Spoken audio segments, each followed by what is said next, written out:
Comentário sobre As 6 Lições de Ludwig von Mises. O livro é resultado da transcrição de palestras proferidas por Mises na Universidade de Buenos Aires em 1959. Na época, Arturo Frondizi era presidente da Argentina há pouco mais de um ano, e um dos desafios de seu mandato era recuperar o país das marcas do peronismo. Frondizi fez um governo voltado para o desenvolvimento das forças produtivas do país, com ênfase na indústria de base e na infraestrutura energética e viária.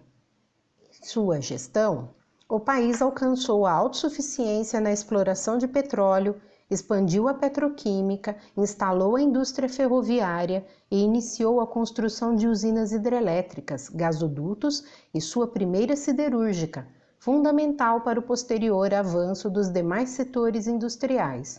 Com isso, o país passou a se beneficiar de uma grande economia de divisas preciosas, até então dispendidas em importações. Frondizi disse uma vez que, abre aspas, por sua magnitude, o desafio que nos aguarda não é coisa de uma pessoa, nem de um grupo de pessoas. É tarefa de todo o povo argentino e implica também uma responsabilidade compartilhada por todos, fecha aspas.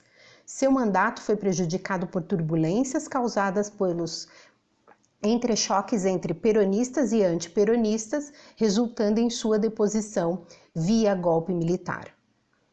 Mises certamente percebeu o momento desafiador e favorável que o país atravessava e parecia entusiasmado com a oportunidade de contribuir, através da divulgação de suas ideias, com a popularização da liberdade econômica e sua ligação com as demais liberdades. Por basear-se em palestras, onde o conferencista normalmente tem um tempo mais curto para falar, vemos aqui um Mises mais genérico em sua abordagem, que usa de maneira superficial exemplos da história para melhorar a compreensão de sua exposição. Lembremos que a Escola Austríaca de Economia, da qual ele é um dos mais populares representantes, é pouco conhecida na América Latina dos anos 1950. Logo, o livro tem um caráter introdutório ao pensamento de Mises. Consideramos uma obra ideal para iniciar o estudo de suas teorias, a quem assim desejar. Enquanto avança no texto, o leitor de hoje precisa lembrar-se de que o mundo mudou radicalmente de 1959 para cá, embora vários dos conceitos permaneçam atuais. Antes de iniciar a leitura, recomendo pesquisar um pouco a respeito da vida de Ludwig von Mises, que previu que as restrições impostas à Alemanha pelo Tratado de Versalhes poderiam fomentar a chegada ao poder de um governo nacionalista em busca de vingança. Mises, inclusive, por muito pouco não foi capturado pela SS nazista em março de 1938 e levou mais de 2 anos para conseguir fugir da Europa rumo aos Estados Unidos. Este fato, por si só, justifica a defesa incansável da liberdade que este homem empreendeu com tanta energia por toda a sua vida. Cada palestra foi convertida em um capítulo do livro, ou lição. Na primeira lição, o autor fala do capitalismo, explicando que, ao contrário dos títulos nobiliárquicos, com os quais as pessoas nascem e morrem, com o capital uma pessoa pobre pode mudar sua condição social. Informa que o capitalismo começa com o início da produção em massa na Inglaterra, uma produção de pobres para pobres, diferente da manufatura artesã, em que os pobres produzem para os ricos. Aponta que o capitalismo contribuiu para o aumento da população em um período curto de tempo através da melhoria do padrão de vida, compara a população inglesa do século XVIII e do século XX. Revela que o ódio ao capitalismo surgiu primeiro na aristocracia agrária, que se viu obrigada a igualar o salário dos agricultores ao de operários para não perder mão de obra. Frisa que esse ódio não surgiu na classe trabalhadora.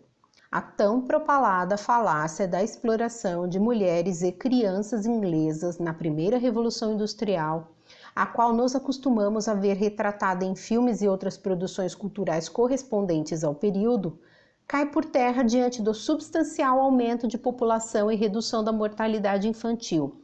Mises explica que os salários eram melhores nas fábricas que no campo, elevando com isso o padrão de vida.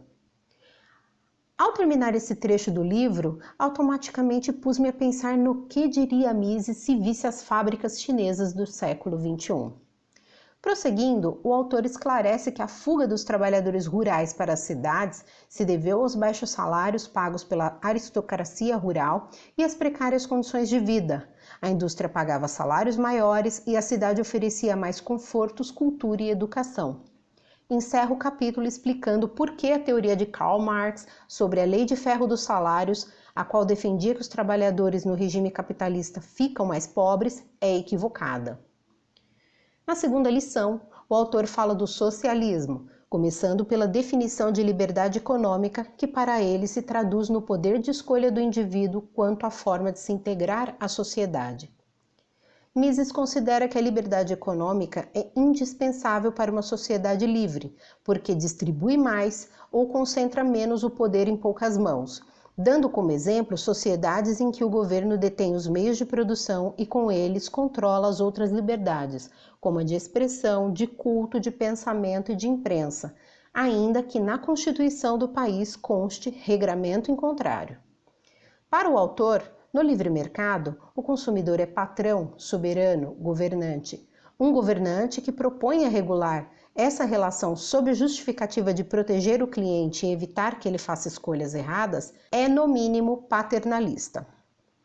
Recorda que quando Marx, no Manifesto do Partido Comunista, defendeu um conflito inconciliável de classes, ignorou a realidade do capitalismo, ao basear-se na sociedade pré-capitalista, em que as relações sociais e de poder dependiam do status. Mises explora em detalhes o tema na obra A Mentalidade Anticapitalista, onde explica que as pessoas foram condicionadas a enxergar capitalistas como aristocratas. Naquele tipo de sociedade, só a luta política contra outras classes era capaz de mudar a condição social de, por exemplo, um servo do século X. Lendo essa parte do livro, deduzi que talvez seja esse um dos N motivos que ajudam a explicar o porquê de a Rússia ter se tornado o primeiro país comunista no mundo, justamente ao derrubar uma monarquia e com ela os símbolos de uma sociedade aristocrática e agrária. Mises trata da mobilidade social no capitalismo, que permite que um pobre se torne milionário. Essa afirmação eu já havia compreendido no primeiro capítulo, o que fez falta mesmo foi ele explicar, ainda que superficialmente, a mobilidade social ou a ausência dela no socialismo. Mises critica o planejamento central, que é adotado por regimes socialistas e comunistas, onde o indivíduo, tal como no exército, só cumpre ordens conforme o que foi definido pelo Comitê Central do Partido e por determinada autoridade máxima, impedindo o exercício da liberdade individual. Em um sistema como esse, a inovação é naturalmente inibida. Essa ponderação se confirma na realidade quando constatei que os serviços de inteligência estrangeira dos países do bloco soviético investiram pesado em roubo de tecnologia ocidental durante a Guerra Fria. Mises prossegue dando alguns exemplos para demonstrar por que ao longo da história o planejamento central é negativo. Eu os achei um pouco esdrúxulos, salvo quando tratou do financiamento de artistas pelo governo. O diamante desse capítulo está na explicação do porquê a economia socialista não funciona. Não há cálculo econômico e não há mercado, logo não há preço. Sem isso, não é possível decidir, do ponto de vista do mercado, em que projetos, produtos, serviços investir, muito menos o quanto valem. Conclui o capítulo fazendo uma observação muito pertinente sobre os defensores da economia soviética, que alegavam, na época em que Mises proferiu as palestras que integram as 6 lições, que o padrão de vida do cidadão russo no comunismo era muito melhor. Ele admite que, comparado ao da Rússia czarista, sem dúvida era melhor. Mas não nos deixe esquecer que é uma comparação com o passado de um país agrário, atrasado, empobrecido por guerras. A comparação com um país como os Estados Unidos ou outras economias capitalistas na mesma época raramente mostrava que a condição, o padrão de vida médio de um soviético era melhor que a de um pobre inglês ou americano. Na terceira lição, ele trata do intervencionismo, que Mises classifica como a interferência do governo nos preços, nos padrões salariais, nas taxas de juros e nos lucros. Para ele, a intervenção obriga o empresário a conduzir seus negócios com menos liberdade, o que culmina na restrição à supremacia do consumidor. Quando li sobre o tabelamento de preços para controle de inflação, automaticamente lembrei do Brasil dos anos 1980 e início dos anos 1990, período marcado por escassez de produtos, trocas de moeda, inflação astronômica e de um confisco de poupança que resultou em tragédia para muitas famílias, com falências e suicídios. Mises cita como exemplo de intervenção aquela realizada pelos nazistas antes da Segunda Guerra Mundial, que transformou uma economia livre de mercado numa economia socialista. Por mais que afirmassem existir empresas privadas no Reich, o fato é que os proprietários não passavam de gerentes sob as ordens de burocratas, o que pouco diferia da Rússia comunista. Vejam só, e ainda há quem duvide que o nazismo era socialista. Para aqueles que defendem uma economia que alie alguma interferência do governo com o livre mercado, Mises responde que também não funciona, citando como exemplo a imposição de barreiras para proteger a indústria ou produtor nacional, que culmina na formação de cartéis, levando a outra intervenção do governo para tentar resolver um problema por ele criado. Na quarta lição, trata da inflação, onde Mises explica que é resultado do aumento da moeda em circulação via governo, seja por empréstimos ou impressão de moeda, para uma demanda adicional à mesma quantidade de bens que, no fim das contas, corrói o poder de compra. Aponta que quanto mais se prolonga a inflação, maior é o risco de colapso da economia. Frisa que a inflação não é uma catástrofe natural, uma epidemia, uma guerra, e sim uma política adotada por governantes que a consideram um mal menor que o desemprego, embora só o solucione no curto prazo. Avalia que governos preferem a emissão de moeda para não enfrentar o desgaste político provocado pelo aumento de impostos e, como consequência, habituam a população a cobrar deles o provimento de tudo, como estradas, escolas, hospitais, controle de preços. Salienta que é preciso equilibrar o orçamento do governo, cabendo aos intelectuais ajudar a opinião pública a compreender essa necessidade. Na quinta lição, trata do investimento estrangeiro, explicando que esse tipo de investimento possibilita o desenvolvimento econômico de países ao viabilizar novas tecnologias e a expansão da produtividade que só seriam possíveis com o aumento da poupança interna, que demora décadas até séculos para se formar. Recorda que sem investimento estrangeiro não existiriam, por exemplo, o Canal de Suez, as estradas de ferro americanas e a ferrovia transiberiana na Rússia. No século XX, é iniciada a era das expropriações de capital estrangeiro, acrescentando um fator de insegurança jurídica e risco até então inexistente. Ao mesmo tempo, observou-se o aumento da tributação de lucros, o que dificulta a formação da poupança interna, que torna possível investir em tecnologia e produtividade. A constituição da poupança interna depende da estabilidade da moeda, isto é, não admite inflação. Logo, o governo não pode atrapalhar aqui também.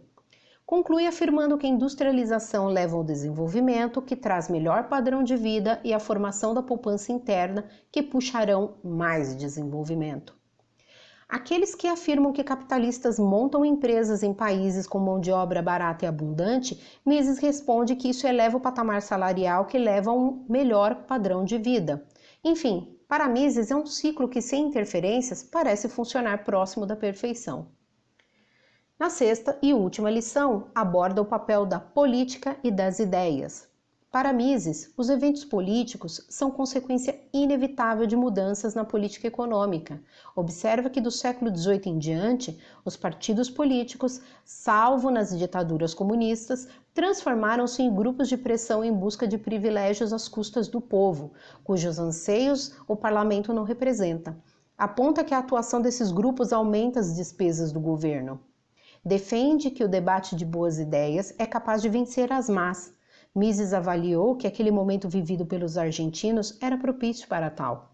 Conclui seu ciclo de palestras com grande esperança de que as gerações seguintes fariam o debate das boas ideias, tinha confiança no futuro da liberdade, tanto política quanto econômica.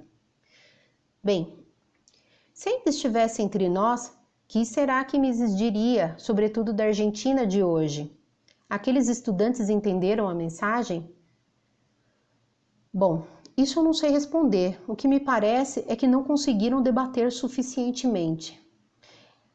Enfim, chegamos ao final do comentário para 6 lições de Ludwig von Mises.